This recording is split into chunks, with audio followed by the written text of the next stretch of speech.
कहानी की शुरुआत होते ही हमें दो भाइयों को दिखाया जाता है, जिसमें बड़े भाई का नाम विल था और वो अपने छोटे भाई को कागज का एक बोट बनाकर देता है क्योंकि बाहर बारिश हो रही थी। विल का छोटा भाई उस बोट को लेकर बाहर बारिश में खेलने के लिए जाता है कि तभी उस बच्चे का बोट पानी में बहकर एक सीवर में जाकर गिर जाती है और जब वो बच्चा अपने बोट को ढूंढने के लिए उस सीवर के पास जाता है तब हम पहली बार पेनीवाइज को वहाँ पर देख पाते हैं। पेनीवाइज उस बच्चे को उसकी बोट वापस करने के बहाने उसे अपने पास बुलाने की कोशिश करता है और जब वो बच्चा जैसे ही उसके पास आता है तब वो उसका एक हाथ ही खा लेता है। इस हादसे के बाद उस बच्चे के जान रहे थे कि वो मिसिंग हो गया। इसके बाद माइक नाम के एक लड़के को देखते हैं जो कि एक शिप हाउस में होता है और उसे ऑर्डर दिया जाता है कि वो एक भेड़ को शूट करके उसे मार डाले, लेकिन वो ऐसा नहीं कर पाता। माइक को ऐसा करना जरूरी था क्योंकि ये उसका फैमिली बिजनेस था। इसके बाद हम स्कूल में स्टूडेंट्स को देखते हैं और वहीं पर एक लड़की जिसका नाम बेवर्ली को देखते हैं जिसे उसे उसके क्लासमेट उसे काफी ज्यादा तंग करते हैं।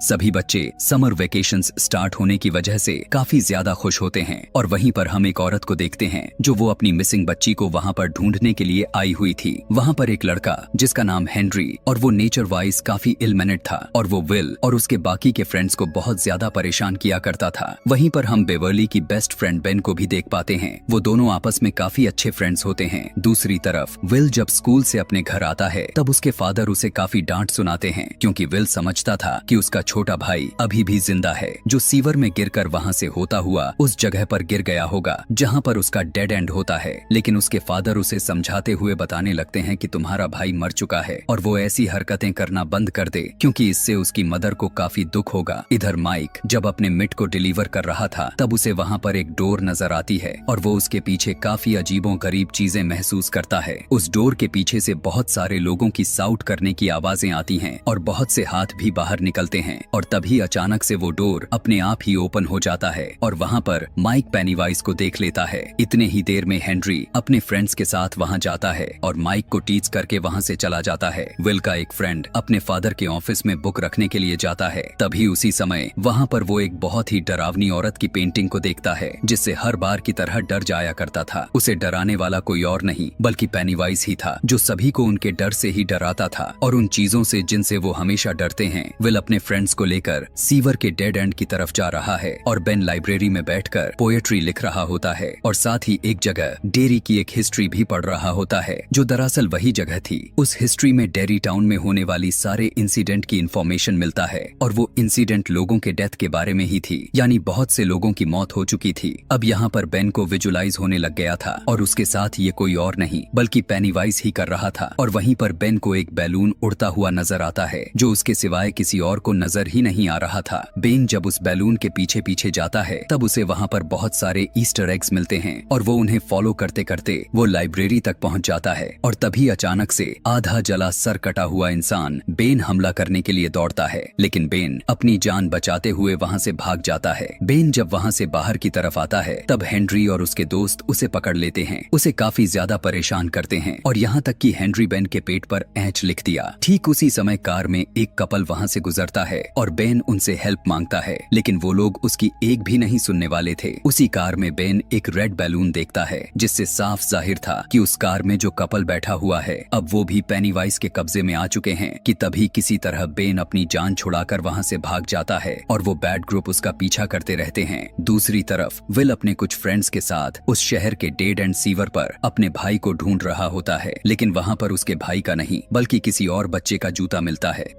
लेकिन अभी वो सभी लोग मिलकर विल की भाई को ढूंढने के लिए अंदर जाते हैं। घायल हुआ बेन वहाँ पर आ जाता है। वहीं पर विल का बेस्ट फ्रेंड विल के छोटे भाई को ढूंढने के लिए अंदर चला जाता है कि तभी वहाँ पर उसे बहुत सारे घोस्ट नजर आते हैं और उसे वहाँ पर बहुत ढेर सारे शॉल्स नजर आते हैं और पेनीवाइज उसे मार डालता है। विल और उसके बाकी के फ्रेंड्स बेन के लिए दवाइयाँ और पट्टियों के साथ कुछ जरूरी सामान ले रहे होते हैं, लेकिन इसके लिए उनके पास पैसे कम होते हैं। उसी मार्ट में बेवर्ली भी होती है जो मेडिसिन लेने में उनकी मदद करती है और फिर ये ग्रुप बेवर्ली को उस तालाब पर चलने के लिए इनवाइट करते हैं। बेवर्ली जब घर पहुंचती है तब उसके फादर उसके साथ काफी अजीब बिहेव करते हैं। अपने फादर की वजह से बेवर्ली काफी ज्यादा अपसेट रहती थी, लेकिन इस बार तो वो इतना ज्यादा दुखी होती है कि वो अपनी बाल को ही काट लेती है। फिर वो सभी वो फ्रेंड्स और बेवर्ली तालाब पर काफी एंजॉय करते हैं। ये सभी मिलकर बेन के घर पर जाते हैं और वहाँ पर उसका डेरी टाउन से जुड़ा हुआ हिस्ट्री कलेक्शन को देखते हैं। बेन उन्हें बताता है कि जितने लोग इस सिटी में रहा करते थे वे सभी के सभी एक एक करके वहाँ से गायब होते चले गए। लेकिन गायब होने की सबसे अजीब बात तो ये है कि उनके गायब होने का किसी तरह का सबूत, यानी उनके बॉडी पर किसी तरह का निशान और ना ही कोई जरिया नहीं मिला कि वे कहाँ गायब हो गए। और जो मिला भी तो आखिर कैसे मरा। उस सिटी में एक कुएं के पास मरे हुए लोगों के कुछ कपड़े थे जो खून से भरे हुए थे। धीरे धीरे वहाँ पर खून खराबा आम हो चुकी थी, लेकिन उसके पीछे यह पता नहीं चल सका कि ये आखिर है कौन जो यह सब कर रहा है। जिस एडी को देखते हैं जो अपनी क्लास अटेंड करने के बाद घर की तरफ जा रहा था। आगे जाने पर रास्ते में वो एक बहुत ही पुराने घर के सामने से गुजरता है। वहीं पर एडी रुककर अपनी मेड से नीचे गिर जाती है और जब वो अपने मेडिसिन को उठा रहा होता है कि तभी वहाँ पर एक बदसूरत और काफी गंदा बीमार आदमी आकर उसे डराने लगता है और वो उसे डराते डराते उस पुराने घर की तरफ लेकर जा रहा होता है। लेकिन एडी भागकर उस घर के पीछे चला जाता है, लेकिन तभी वहाँ पर उसे पेनीवाइज नजर आता है, इसीलिए वो डर कर वहाँ से भाग जाता है। इधर बेवर्ली जब घर आती है तब उसे एक पोएट्री कार्ड मिलता है जिसे पढ़ने के लिए वो वॉशरूम में जाती है। बेवर्ली जब पोएट्री को वॉशरूम से बच्चों की चीखने की आवाजें सुनाई देती हैं। बेवर्ली जब मेजरिंग टैप एक होल के अंदर डालकर बाहर निकालती है तब वो खून से भरा हुआ वापस आता है और उस पर इंसान का बाल भी लगे हुए थे कि तभी अचानक से वही बाल उसके हाथों को जकड़ लेता है। वो उसे अंदर की तरफ खींचने लगता है। इसके बाद उस वॉशिंग से बहुत सारा खून बाहर निकलता है और पूरा वॉशरूम और बेवर्ली खून से भर जाते हैं। बेवर्ली की रोने की आवाज को सुनकर उसके फादर भी वहाँ पर आ जाते हैं, लेकिन वो ऐसा रिएक्ट करता है जैसे कि वहाँ पर कुछ भी नहीं हुआ। अपने घर पर विल जब अपने छोटे भाई को काफी मिस कर रहा था कि तभी उसे वहाँ पर किसी के होने का एहसास होता है और वहीं पर उसे किसी की पैर का निशान भी मिलता है। और जब वो उन पैरों के निशान को फॉलो करते हुए आगे की तरफ जाता है तब उसे उसके छोटे भाई नजर आता है जो उसे बेसमेंट में लेकर जाता है। पहले विल का छोटा भाई उसे इमोशनली ब्लैकमेल करता है और फिर देखते ही देखते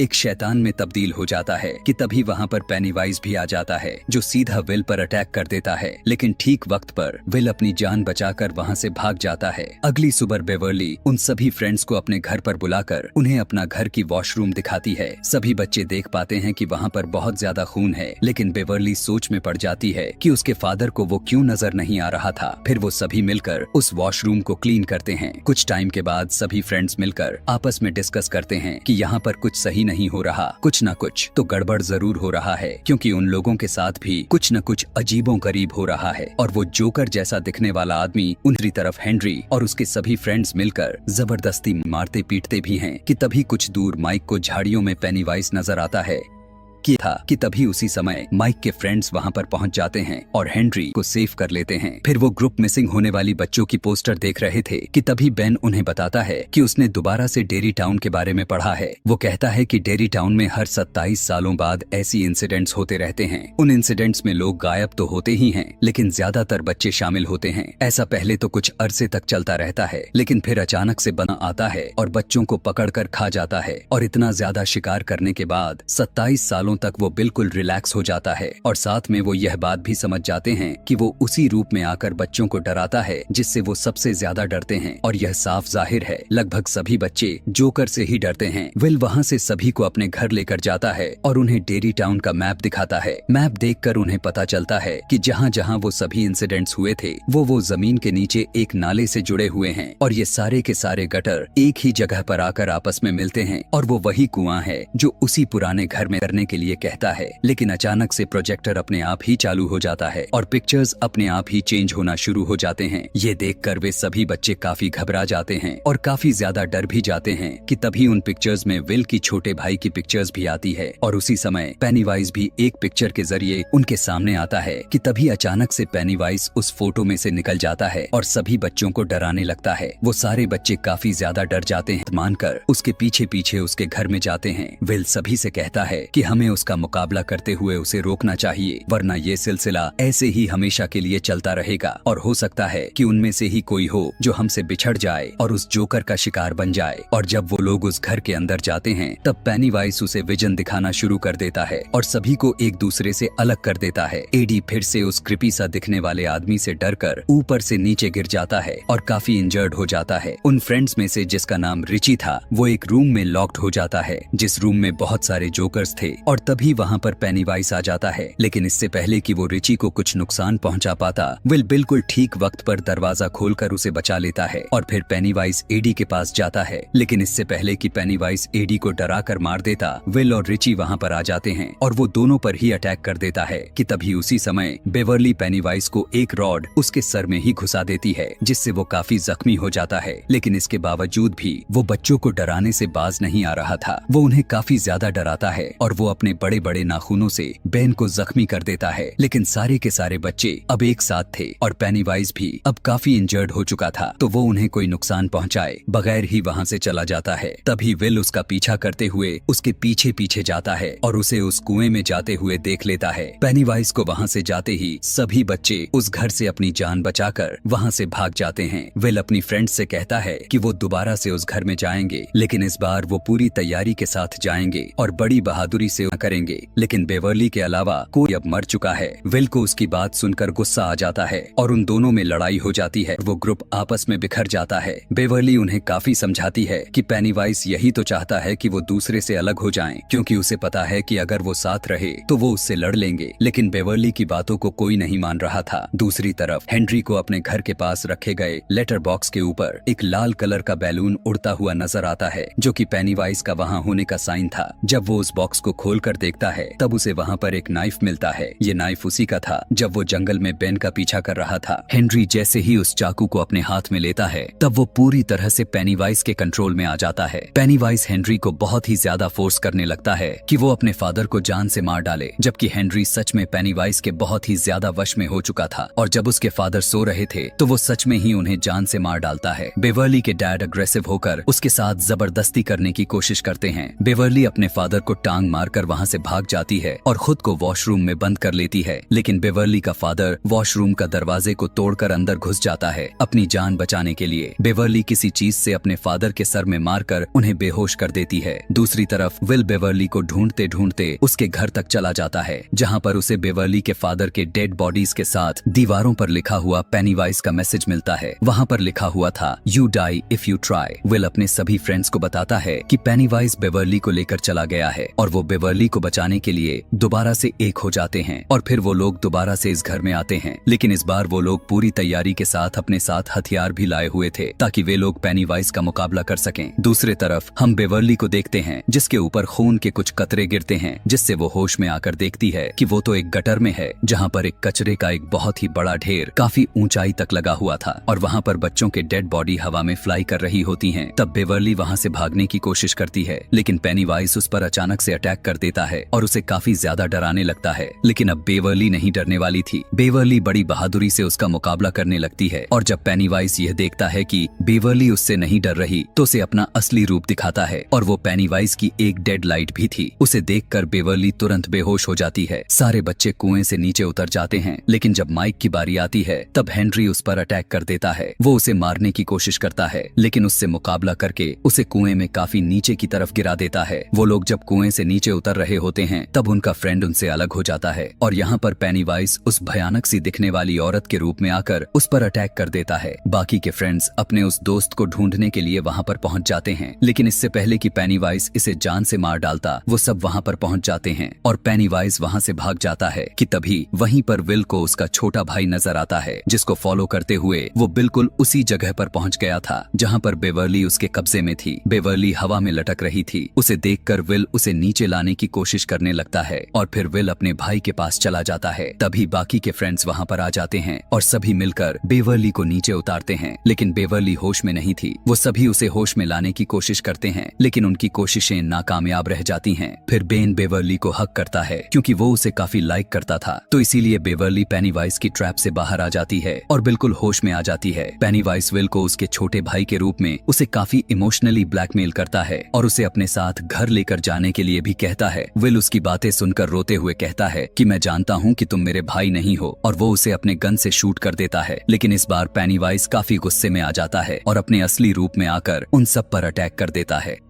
वो सभी बच्चे एक होकर उसका मुकाबला करते हैं, लेकिन पेनीवाइज विल को पकड़ लेता है। पेनीवाइज उन्हें बताता है कि तुम लोग मुझसे जितना ज्यादा डरोगे मेरी पावर उतना ही बढ़ती जाएगी। वो कहता है कि तुम विल मुझे दे दो, उसके बदले में मैं तुम्हारी जान बख्श दूंगा और तुम यहाँ से चले जाओगे, क्योंकि मैं इसे खाकर 27 सालों तक सोने के लिए चला जाऊंगा और तुम लोग भी अपने लाइफ में वापस चले जाओगे। पेनीवाइज के यही कहे हुए बात उसी पर भारी पड़ जाते हैं। वो सभी बच्चे बिल्कुल एक होकर उससे लड़ने लगते हैं। पेनीवाइज उन बच्चों को हर उस रूप में डराने की कोशिश करता है जिससे वो सबसे ज्यादा डरते हैं, लेकिन वो बच्चे नहीं डरते और अब डरने की बारी पेनीवाइज की थी और वो काफी डर भी रहा था, क्योंकि वे सभी बच्चे एक साथ थे और डर भी नहीं रहे थे, और यहाँ तक कि वो मार मार कर पेनीवाइज को काफी ज्यादा जख्मी कर चुके थे। उन सभी बच्चों को बिल्कुल एक हो जाना पेनीवाइज हारने पर मजबूर हो जाता है और पेनीवाइज भूखा ही 27 सालों के लिए सोने के लिए चला जाता है। और इसी के साथ ये मूवी यहीं पर खत्म हो जाती है। दोस्तों, अगर इस कहानी का पार्ट 2 देखना चाहते हैं तो कमेंट में पार्ट 2 लिखना ना भूलें। Thanks for watching.